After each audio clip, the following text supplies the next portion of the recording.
आप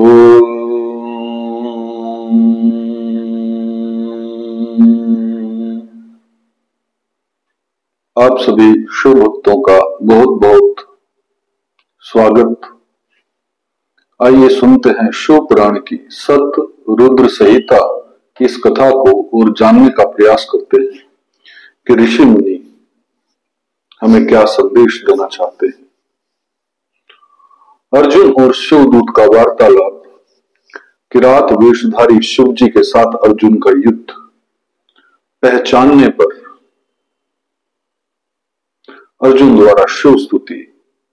शिव का अर्जुन को वरदान देकर अंतर्धान होना, अर्जुन का आश्रम पर लौटकर भाइयों से मिलना, श्री कृष्ण का अर्जुन से मिलने के लिए वहां पधारना। नंदीश्वर कहते हैं कि महाज्ञानी सनत कुमार जी, अब परमात्मा शिव की उस लीला को श्रवण करो जो भक्त वत्सल से युक्त तथा उनकी दृढ़ता से भरी हुई है।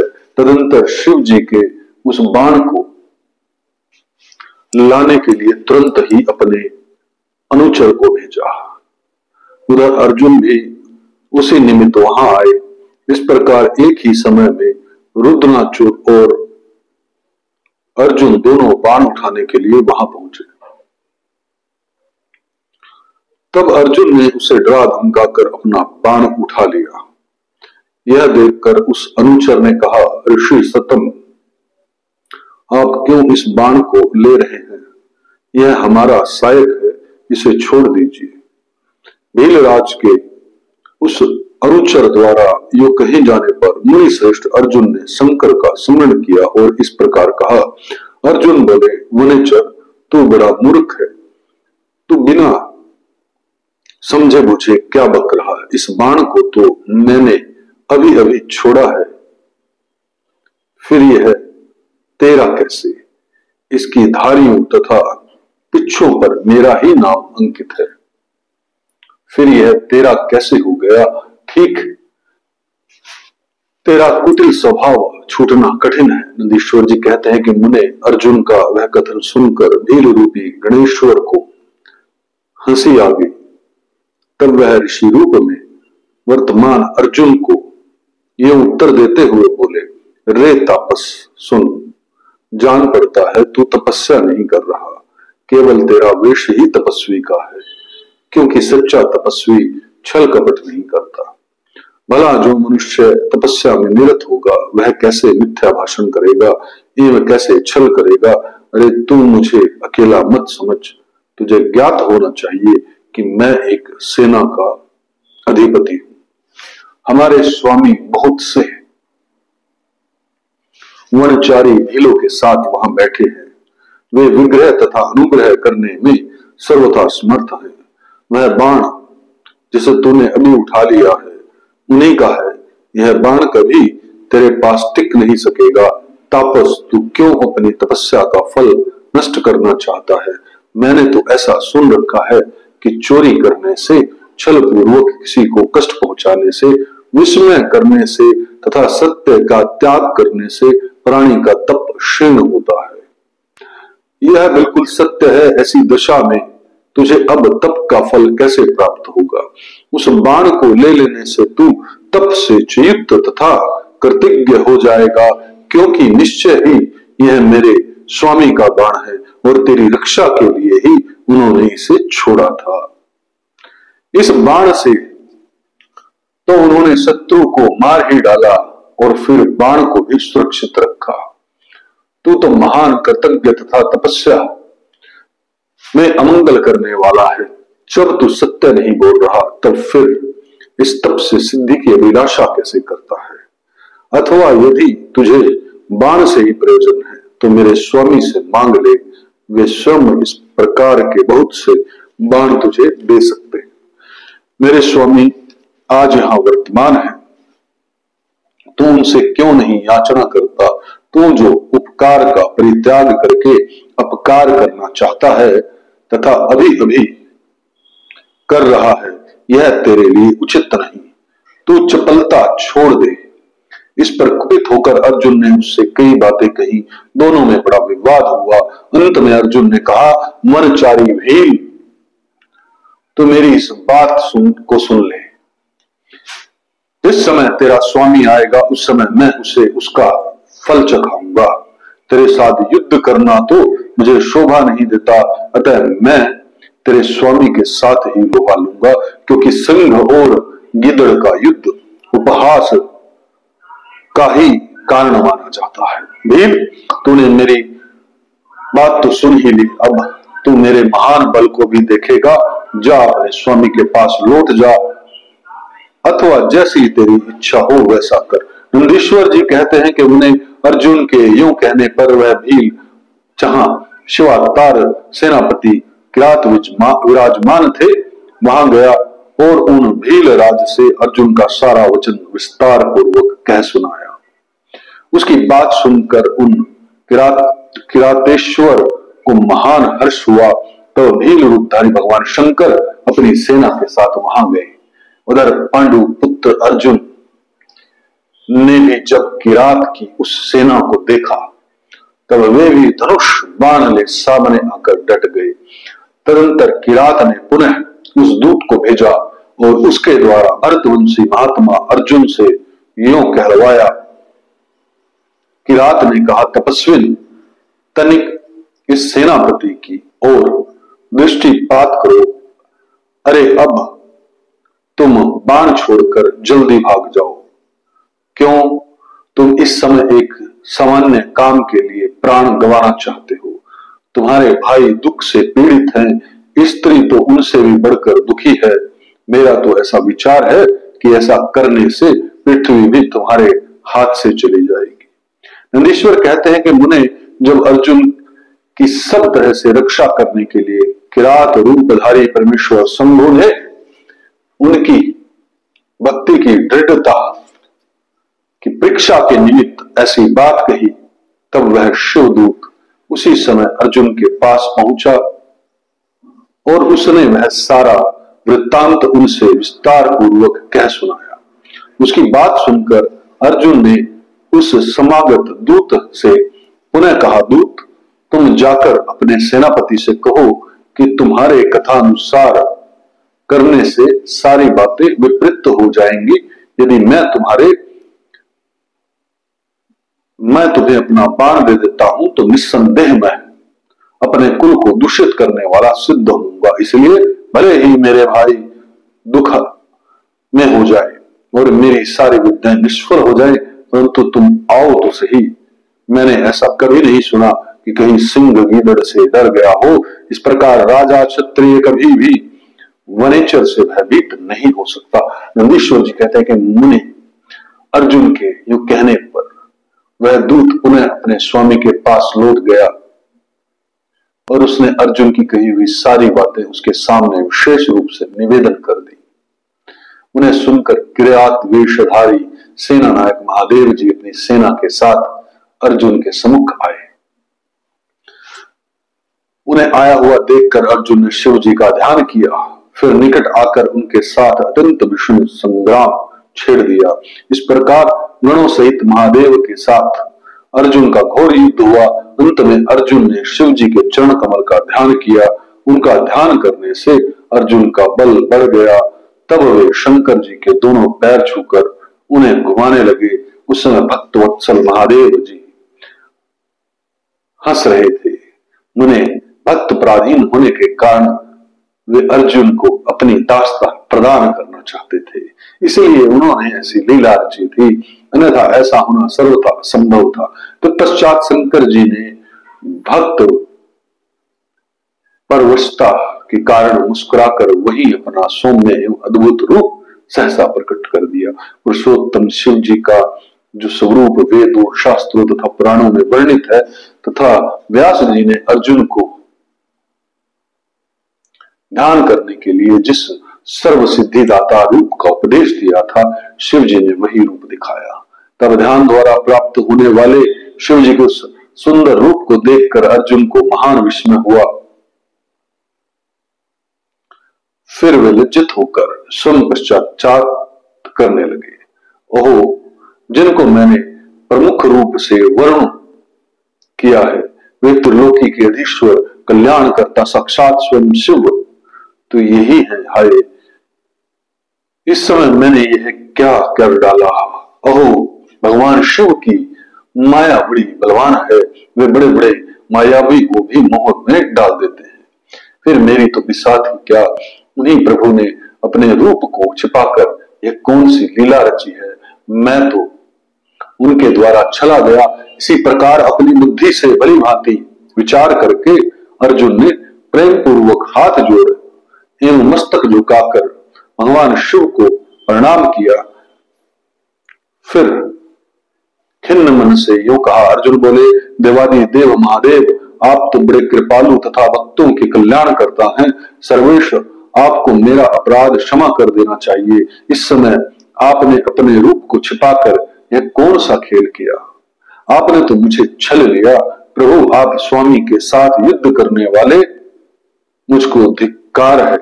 नंदीश्वर कहते हैं कि मुने इस प्रकार पांडु पुत्र अर्जुन को महान पश्चाताप हुआ। तत्पश्चात वे शीघ्र ही महाप्रभु शंकर के चरणों में लौट गए। यह देखकर भक्त वत्सल महेश्वर का चित्त प्रसन्न हो गया। तब वे अर्जुन को अनेकों प्रकार के आश्वासन देकर यूं बोले। शंकर ने कहा, पार्थ, तुम ही तो मेरे परम भक्त हो, अतः खेद न करो। यह तो मैंने आज तुम्हारी परीक्षा लेने के लिए ऐसी लीला रची थी, इसलिए तुम शोक का त्याग दो। नंदीश्वर कहते हैं कि मुने यूं कहकर भगवान शिव ने अपने दोनों हाथों से पकड़कर जो अर्जुन को उठा लिया और अपने तथा गणों के समक्ष उनकी लाज का निवारण किया। फिर भक्त वत्सल भगवान शंकर वीरों में मान्य पांडु पुत्र अर्जुन को सब तरह से हर्ष प्रदान करते हुए प्रेम पूर्वक बोले। शिव जी ने कहा, पांडवों में श्रेष्ठ अर्जुन, मैं तुम पर परम प्रसन्न हूं, अतः अब तुम वर मांगो। इस समय तुमने जो मुझ पर प्रहार एवं आघात किया है, उसे मेरी अपनी पूजा मान लिया है। साथ ही साथ यह सब तो मैंने अपनी इच्छा से किया, तुमसे अपराध ही क्या हुआ। अतः तुम्हारी जो लालसा है वह मांग लो, क्योंकि मेरे पास कोई भी ऐसी वस्तु नहीं है जो तुम्हारे लिए अद्वैय हो। यह जो कुछ हुआ वह शत्रुओं में तुम्हारे यश और राज्य की स्थापना के लिए अच्छा ही हुआ। तुम्हें इसका दुख नहीं मानना चाहिए। अतः तुम अपनी सारी घबराहट छोड़ दो। नंदीश्वर जी कहते हैं कि मुने भगवान शंकर के यूं कहने पर अर्जुन भक्ति पूर्वक सावधानी से खड़े होकर शंकर जी से बोले। अर्जुन ने कहा, शंभो, आप तो बड़े उत्तम स्वामी हैं, आपको भक्त बहुत प्रिय हैं। देव, भला मैं आपकी ही करुणा का क्या वर्णन कर सकता हूं। सदाशिव, आप तो बड़े कृपालु हैं। यूं कहकर अर्जुन ने महाप्रभु शंकर की सत्कति युक्त एवं वेद सम्मत स्तुति आरंभ कर दी। अर्जुन बोले, आप देवादि देव को नमस्कार है। कैलाशवासी, आपको प्रणाम है। सदाशिव, आपको अभिवादन है। पंचमुखीश परमेश्वर, आपको मैं सिर झुकाता हूं। आप जटाधारी तथा 3 नेत्रों से विभूषित हैं, आपको बारंबार नमस्कार है। आप प्रसन्न रूप वाले तथा शस्त्रों मुखों से युक्त हैं, आपको प्रणाम है। नीलकंठ, आपको मेरा नमस्कार है। मैं सर्वजात को अभिवादन करता हूं। वाम के गिरजा को धारण करने वाले वृषध्वज, आपको प्रणाम है। 10 भुजाधारी आप परमात्मा को पुनः पुनः अभिवादन है। आपके हाथ में डमरू और कपाल शोभा पाते हैं तथा आप मुंडों की माला धारण करते हैं, आपको नमस्कार है। आपका श्री विग्रह शुद्ध, सफाटिक तथा निर्मल कर्पूर के समान गौर वर्ण का है। हाथ में पिनाक्ष शोभित है तथा आप उत्तम त्रिशूल धारण किए हैं, आपको प्रणाम है। गंगाधर, आप व्याघ्र चर्म का उत्तरीय तथा गज चर्म का वस्त्र लपेटने वाले हैं, आपके अंगों में नाग लिपटे रहते हैं, आपको बारंबार अभिवादन है। सुंदर लाल लाल चरणों वाले आपको नमस्कार है। नंदी आदि गणों द्वारा सेवित आप गणनायक को प्रणाम है, जो गणेश स्वरूप है। कार्तिकेय जिनके अनुगामी है, जो भक्तों के भक्ति को और मुक्ति प्रदान करने वाले हैं, उन आपको पुनः पुनः नमस्कार है। आप निर्गुण सगुण रूप रहित रूपवान कला युक्त तथा निष्कल है। आपको मैं बारंबार सिर झुकाता हूं। जिन्होंने मुझ पर अनुग्रह करके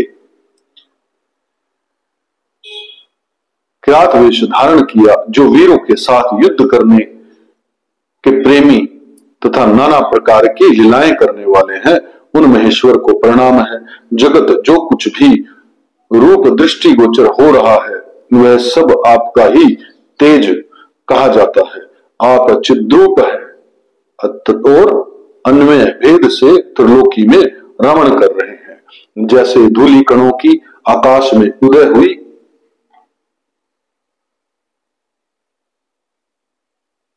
तारकाओं की तथा बरसते हुए जल की बूंदों की गणना नहीं की जा सकती, उसी प्रकार आपके गुणों की भी संख्या नहीं है। नाथ आपके गुणों की गणना करने में तो वेद भी समर्थ नहीं है। मैं तो एक मंद बुद्धि व्यक्ति हूं, फिर मैं उनका वर्णन कैसे कर सकता हूं। महेशान, आप जो कोई भी हो, आपको मेरा नमस्कार। महेश्वर, आप मेरे स्वामी हैं और मैं आपका दास हूं, अतः आपको मुझ पर कृपा करनी चाहिए। नंदीश्वर कहते हैं, मुने अर्जुन द्वारा किए गए इस सत्वन को सुनकर भगवान शंकर का मन परम प्रसन्न हो गया। तब वे हंसते हुए पुनः अर्जुन से बोले। शंकर जी ने कहा, वत्स, अब अधिक कहने से क्या लाभ, तुम मेरी बात सुनो और अभीष्ट वर मांग लो। इस समय तुम जो कहोगे वह सब मैं तुम्हें प्रदान करूंगा। नंदीश्वर जी कहते हैं कि महर्षि शंकर जी के यूं कहने पर अर्जुन हाथ जोड़कर नतमस्तक हो सदाशिव को प्रणाम किया और फिर प्रेम पूर्वक गदगद वाणी में कहना आरंभ किया। अर्जुन ने कहा, विभो, आप तो स्वयं ही अंतर्यामी रूप से सबके अंदर विराजमान है, अतः घट घट की जानने वाले हैं। ऐसी दशा में मैं क्या कहूं, तथापि मैं जो कुछ कहता हूं उसे आप सुनिए। भगवान, मुझ पर शत्रुओं द्वारा जो संकट प्राप्त हुआ है, वह तो आपके दर्श से ही नष्ट हो गया। अब जिस प्रकार मुझे इस लोक की परासिद्धि प्राप्त हो सके, वैसी कृपा कीजिए। नंदीश्वर जी कहते हैं कि मुने इतना कहकर अर्जुन ने भक्तवत्सल भगवान शंकर को नमस्कार किया और फिर वे हाथ जोड़कर मस्तक झुकाए हुए उनके निकट खड़े हो गए। अब स्वामी शिव जी को यह ज्ञात हो गया कि यह पांडु पुत्र अर्जुन मेरा अनन्य भक्त है। तब वे भी परम प्रसन्न हुए। फिर उन महेश्वर ने अपने पाशुपत नामक अस्त्र को, जो सर्वथा समस्त प्राणियों के लिए दुर्जय दुर्लभ है, अर्जुन को दे दिया और इस प्रकार शिव जी बोले, वत्स, मैंने तुम्हें अपना महान अस्त्र दे दिया है। इसे धारण करके अब तुम समस्त शत्रुओं के लिए अजय हो जाओ। जाओ, विजय लाभ करो। साथ ही मैं श्री कृष्ण से भी कहूंगा कि वे तुम्हारी सहायता करेंगे, क्योंकि श्री कृष्ण मेरे आत्म स्वरूप भक्त और मेरा कार्य करने वाले हैं। भारत, मेरे प्रभाव से तुम निष्कपट राज्य भोगो और अपने भाई युधिष्ठिर से सर्वदा नाना प्रकार के धर्म कार्य कराते रहो। नंदीश्वर कहते हैं कि मुने यो कहकर शंकर ने अर्जुन के मस्तक पर अपना कर कमल रख दिया और अर्जुन द्वारा पूजित हो गए, शीघ्र ही अंतर्धान हो गए। इस प्रकार भगवान शंकर से वरदान और अस्त्र पाकर अर्जुन का मन प्रसन्न हो गया। तब वे अपने मुख्य गुरु शिव का भक्ति पूर्वक स्मरण करते हुए अपने आश्रम को लौट गए। वहां अर्जुन से मिलकर सभी भाइयों को ऐसा आनंद प्राप्त हुआ मानो मृतक शरीर में प्राण का संचार हो गया हो। उत्तम व्रत का पालन करने वाली द्रौपदी को अत्यंत सुख मिला। जब उन पांडवों को यह ज्ञात हुआ कि शिव जी की परम संतुष्ट हो गए हैं, तब उनके हर्ष का पार नहीं रहा। उन्हें उस संपूर्ण वृत्तांत कि सुनने से तृप्ति ही नहीं होती थी। उस समय उस आश्रम में महामनस्वी पांडवों का भला करने के लिए चंदन युक्त पुष्पों की वृष्टि होने लगी। तब उन्होंने हर्षपूर्वक संपत्ति दाता तथा कल्याणकर्ता शिव को नमस्कार किया और 13 वर्ष की अवधि को समाप्त हुई जानकर यह निश्चय किया कि अवश्य ही हमारी विजय होगी। इस अवसर पर जब श्री कृष्ण को पता चला कि अर्जुन लौटकर आ गए, तब यह समाचार सुनकर उन्हें बड़ा सुख मिला और वे अर्जुन से मिलने के लिए वहां पधारे तथा कहने लगे कि इसलिए मैंने कहा था कि शंकर जी संपूर्ण कष्टों का विनाश करने वाले हैं। मैं नित्य उनकी सेवा करता हूं, अतः आप लोग भी उनकी सेवा करें। उन्हें इस प्रकार मैंने शंकर जी के किरात नामक अवतार का वर्णन किया। जो इसे सुनता तथा दूसरों को सुनाता है, उसकी सारी कामनाएं पूर्ण होती हैं। ओम तत्सत, ओम तत्सत, ओम तत्सत।